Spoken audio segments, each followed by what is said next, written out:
শুভ সন্ধ্যা সুপ্রিয় দর্শক শ্রোতা সকলকে শুভেচ্ছা জানিয়ে শুরু করছি বাংলাভিউ সারাদিনের খবর। স্টুডিও থেকে এই মুহূর্তে সরাসরি যুক্ত হয়েছি আমি শ্রাবণী তালুকদার। এই অনুষ্ঠানের মাধ্যমে আপনাদেরকে জানিয়ে দেওয়ার চেষ্টা করি সারাদিনে ঘটে যাওয়া কিছু গুরুত্বপূর্ণ ঘটনা সংক্ষিপ্ত রূপে। আজ শুক্রবার 24 আষাঢ় 1429 বঙ্গাব্দ, 8 জুলাই 2022 খ্রিস্টাব্দ। প্রথমেই জানিয়ে দেব বৃহত্তর সিলেট বিভাগের বিভিন্ন খবর। প্রকল্প হলে টাকা চুরি করা যায় বলে মন্তব্য করেছেন পররাষ্ট্রমন্ত্রী ডক্টর এ.কে. আব্দুল মোমেন। তিনি আরো বলেছেন, জেল প্রাচীরের মূল প্রাচীর থেকে 20 মিটার দূরে আরেকটি সীমানা প্রাচীর তৈরি করার কোনো দরকার নেই। এটি একেবারেই অপরিকল্পিত এবং মন্ত্রী আরো বলেছেন, এখানে নতুন করে সীমানা প্রাচীর প্রকল্প যে তারা করেছে সেটা খামোখাই এবং অযথা সরকারের অর্থ নষ্ট করা ছাড়া আর কিছুই নয়।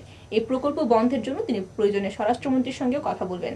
আজ শুক্রবার 8 জুলাই সিলেট নগরের ঐতিহ্যবাহী ধোপাদিঘির পার্ম দৃষ্টিনন্দন ওয়াকওয়ে পরিদর্শন শেষে সিলেটের ডিআইজি প্রিজনের উপর ক্ষুব্ধ হয়ে এসব মন্তব্য করেন সিলেট 1 আসনের এই সাংসদ। উল্লেখ্য, গেল মাসে ভারত সরকারের অর্থায়নে সিলেটের ঐতিহ্যবাহী ধোপাদিঘির পারে দৃষ্টিনন্দন এই ওয়াকওয়েটি নির্মাণ করা হয় এবং ওয়াকওয়েতে লাগানো ল্যাম্পপোস্ট খুলে ফেলা হয় গত মঙ্গলবার। এবং এটি খুলে ফেলেছে কারা কর্তৃপক্ষ, এটি এই নিয়ে অভিযোগ করেছেন সিসিকের মেয়র আরিফুল হক চৌধুরী এবং এই নিয়ে সিসিক এবং কারা কর্তৃপক্ষের মাঝে মুখোমুখি অবস্থান হয়েছে। এই খবর পেয়ে ঘটনাস্থলে তাৎক্ষণিক ছুটে গিয়েছিলেন মেয়র আরিফ এবং সিটি কর্পোরেশনের অন্যান্য কাউন্সিলররা। হবিগঞ্জ বিদ্যুৎ উন্নয়ন বোর্ডের আওতাধীন এলাকাগুলোতে প্রতিদিন 5 ঘন্টা করে বিদ্যুৎ সরবরাহ বন্ধ থাকবে, যা ইতোমধ্যে কার্যকর করতে শুরু করেছে সংশ্লিষ্ট কর্তৃপক্ষ। আর এতে করে চরম দুর্ভোগে পড়েছেন সাধারণ মানুষ, অতিষ্ঠ হয়ে পড়েছে জীবনযাত্রা। ফলে অনেক গ্রাহক চরম ক্ষোভ প্রকাশ করেছেন। বিদ্যুৎ উন্নয়ন বোর্ড কর্তৃপক্ষ এরই মাঝে ফেব্রুয়ারি লোডশেডিং এর তালিকা প্রকাশ করেছে। হবিগঞ্জ বিদ্যুৎ উন্নয়ন বোর্ড জানিয়েছে, ঊর্ধ্বতন কর্তৃপক্ষের নির্দেশনা অনুযায়ী হবিগঞ্জ শহর এবং শহরতলির নতুন বাস টার্মিনাল, রামপুর, উমেদপুর, শ্যামলী ও রাজনগর ফিডওয়ারি এলাকায় প্রতিদিন 5 ঘন্টা করে লোডশেডিং হবে এবং শহরের স্টাফ কোয়ার্টার রাজনগর এলাকায় প্রতিদিন 4 ঘন্টা করে লোডশেডিং হবে। পবিত্র ঈদুল আজহা উপলক্ষে সিলেট মহানগরবাসীকে সিলেট মেট্রোপলিটন পুলিশের 17টি নির্দেশনা দেওয়া হয়েছে। মহানগরবাসীর নিরাপত্তা সংশ্লিষ্ট বিজ্ঞপ্তিটি প্রকাশ করেছেন SMP police commissioner Mohammad Nisarul হক আরিফ। বিজ্ঞপ্তিতে উল্লেখ করা হয়, 10 জুলাই পবিত্র ঈদুল আজহা অনুষ্ঠিত হবে। নাগরিক জীবনের নিরাপত্তা বিধান এবং ঈদের অনাবিল আনন্দ, শান্তি, শৃঙ্খলা অটুট রাখতে সিলেট মেট্রোপলিটন পুলিশ আমাদের পাশে রয়েছে এবং জনস্বাস্থ্য বিবেচনা স্বাস্থ্যসেবা বিভাগ কর্তৃক জারিকৃত স্বাস্থ্যবিধি অনুসরণ করে বিষয়সমূহ প্রতিপাদন পূর্বক সিলেট মহানগরবাসীকে ঈদুল আজহা উদযাপন করার জন্য অনুরোধ জানিয়েছেন তিনি। সিলেট ফেঞ্চুগঞ্জ উপজেলায় বন্যার পানির তীব্রতায় ভেঙে গেছে সড়ক এবং সিলেট মৌলভীবাজার আঞ্চলিক মহাসড়কে অনেক গর্তের সৃষ্টি হয়েছে। গত কয়েকদিন থেকে যানবাহন আর চাপ পানির তীব্র স্রোতে সড়কে সৃষ্টি হয়েছে গর্ত, আটকে যাচ্ছে বড় বড় গাড়ি, সৃষ্টি হয়েছে দীর্ঘ যানজট। বৃহস্পতিবার রাতে এই সড়কে একটি ট্রাক উল্টে যায়, এতে করে সড়কটির দুই পাশে প্রচুর যানবাহন আটকা পড়ে যানবাহনে থাকা যাত্রীরাও। রাতে যানজট ছিল ফেঞ্চুগঞ্জ চাঁদপুর থেকে উত্তর কুশিয়ারা ইউনিয়নের প্রায় খিলপাড়া পর্যন্ত।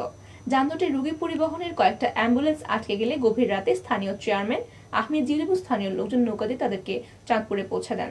শুক্রবার দুপুর পর্যন্ত উল্টে যাওয়া ট্রাকটি উদ্ধার করা সম্ভব না হওয়ায় দুর্ভোগে রয়েছেন হাজার হাজার যাত্রী। সরেজমিন দেখা যায়, সড়কের ভাঙা অংশে তীব্র স্রোতের মধ্যেও নিরুপায় হয়ে লোকজন হেঁটে পার হচ্ছেন। বিকল্প গাড়ি না থাকায় কুলাউড়া রোডের বাসগুলো সিলেট না গিয়ে ভাঙার সামনে থেকে যাত্রী নিয়ে কুলাউড়া ফিরছে, আবার ইলাসপুর থেকে বিভিন্ন যানবাহন যাত্রী নিয়ে ফিরে আসছে সিলেটে। বিদ্যুৎ সরবরাহ ঠিক করতে আপাতত সারা দেশের নয় সিলেটেও সব ধরনের আলোকসজ্জা নিষিদ্ধ করেছেন মাননীয় প্রধানমন্ত্রী। এই নির্দেশনার প্রেক্ষিতে বিদ্যুৎ সরবরাহ সাশ্রয়ের লক্ষ্যে পরবর্তী নির্দেশনা না দেওয়া পর্যন্ত সারা দেশের নয় সিলেটেও বিভিন্ন সামাজিক অনুষ্ঠান, কমিউনিটি সেন্টার, শপিং মল, দোকানপাট, অফিস এবং বাসাবাড়িতে আলোকসজ্জা না করার জন্য বলা হয়েছে। বিশ্বজুড়ে জ্বালানি তেলের অস্বাভাবিক মূল্য বৃদ্ধির কারণে বিদ্যুৎ উৎপাদন ব্যাহত হচ্ছে। ইতিমধ্যে জেলা প্রশাসন এবং সিটি কর্পোরেশন সহ সংশ্লিষ্ট সব অফিসে বিষয়টি জানিয়ে দেওয়া হয়েছে। সিলেটের অতিরিক্ত বিভাগীয় কমিশনার দেবজিৎ সিংহ গণমাধ্যমকে এই তথ্যটি জানিয়েছেন। এতক্ষণ শুনছিলেন বৃহত্তর সিলেট বিভাগের বিভিন্ন খবর। এবারে জাতীয়। ঢাকামুখী গাড়িতে ভিড় নেই বললেই চলে। অধিকাংশ পরিবহন মাত্র 10-12 জন যাত্রী নিয়ে ঢাকার দিকে যাচ্ছে। ঢাকাগামী হানিফ পরিবহনে মাত্র 5 জন যাত্রী দেখা যায় আজ শুক্রবার দুপুর 12টার দিকে। একই সময়ে ফরিদপুর থেকে ঢাকাগামী পরিবহনে 10 থেকে 12 জন যাত্রী দেখা যায়। আর একটি গণপরিবহনে 1 জন যাত্রীও দেখা যায়নি। ওই গাড়ির সুপারভাইজার জানান, যাত্রী না হলেও সমস্যা নেই, তাদের মূল উদ্দেশ্য ঢাকা থেকে যাত্রী নিয়ে আসা। সময়ের সাথে পাল্লা দিয়ে ঢাকা টাঙ্গাইল বঙ্গবন্ধু সড়কে যানজট আরো বেড়েই চলেছে। শুক্রবার ভোর থেকে শুরু হয়েছে যানজটের সারি এবং ক্রমে এটি দীর্ঘ হচ্ছে। আজ বিকেলে সেতুর পূর্ব প্রান্ত থেকে বাসাইল উপজেলার বাউইখালা পর্যন্ত 40 কিলোমিটার এলাকায় যানজটের সৃষ্টি হয়েছে বলে জানানো হয়েছে। এতে হাজারো মানুষকে ঘন্টার পর ঘন্টা মহাসড়কে গাড়িতে বসে থাকতে হচ্ছে। পুলিশ জানিয়েছে, সকালে সেতুর পশ্চিম প্রান্তে বাস এবং পিকআপ ভ্যানের সংঘর্ষের কারণে যানজটের সৃষ্টি হয়। এই দুর্ঘটনার কারণে ভোরে 1 ঘন্টা 40 মিনিট সেতুতে টোল আদায়ও বন্ধ থাকে। ফলে সকালে সেতুর পূর্ব প্রান্ত থেকে 15 কিলোমিটার কালীহাতির এলেঙ্গা ছাড়িয়ে যায়।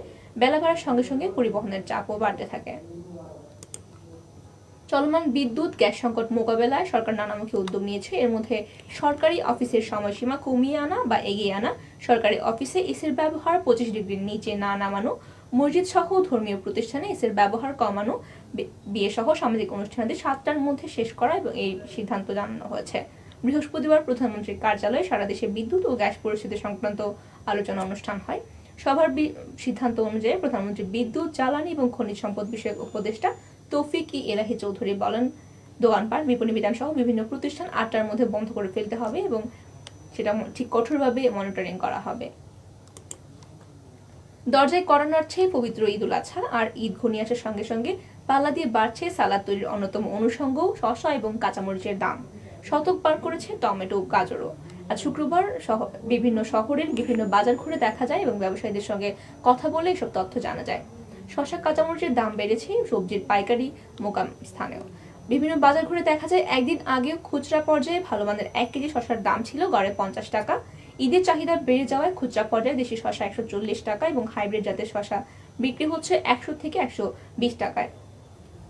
বকশীবাজারের সবজি বিক্রেতা আব্দুল সালাম বলেন, একদিন আগেও কাঁচামরিচ ছিল 100 টাকা কেজি দরে এবং আজ বিক্রি হচ্ছে 160 টাকা। শসার কেজি একদিন আগে ছিল 50, এক লাখ 120 ছাড়িয়েছে এবং টমেটো, গাজরও 120 থেকে 150 টাকা ছাড়িয়ে গেছে।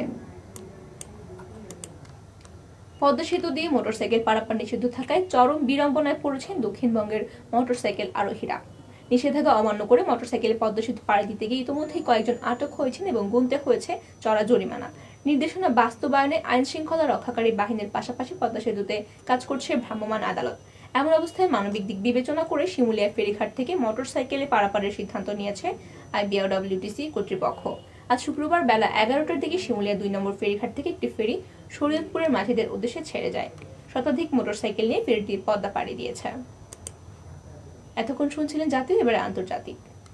ইন্দোনেশিয়ার বালিতে চলমান G20 সম্মেলন ছেড়ে চলে গিয়েছেন রাশিয়ার পররাষ্ট্রমন্ত্রী সার্গেই লাভরভ। শুক্রবার জার্মানির পররাষ্ট্রমন্ত্রী আনালিনা বেয়ারক বক্তব্য দেওয়ার সময় রুশ পররাষ্ট্রমন্ত্রী বের হয়ে যান। তিনি বিকেলের সেশনে আসেননি। সম্মেলনে অংশ নিয়ে রাশিয়ান পররাষ্ট্রমন্ত্রী পশ্চিমাদের সমালোচনা করে বলেন, বিশ্বে খাদ্য সংকটের জন্য রাশিয়া দায়ী নয়, পশ্চিমারা তাদের অস্ত্র ব্যবহারে ইউক্রেনকে চাপ প্রয়োগ করছে বলেও অভিযোগ করেন তিনি। খবরে বলা হয়েছে, রুশ পররাষ্ট্রমন্ত্রী সার্গেই লাভরভ সম্মেলনে মেক্সিকো এবং সৌদি আরবের পররাষ্ট্রমন্ত্রীর মাঝখানে বসেন। জার্মানির পররাষ্ট্রমন্ত্রী আনালিনা বেয়ারক বক্তব্য দেওয়ার সময় তিনি উঠে চলে যান।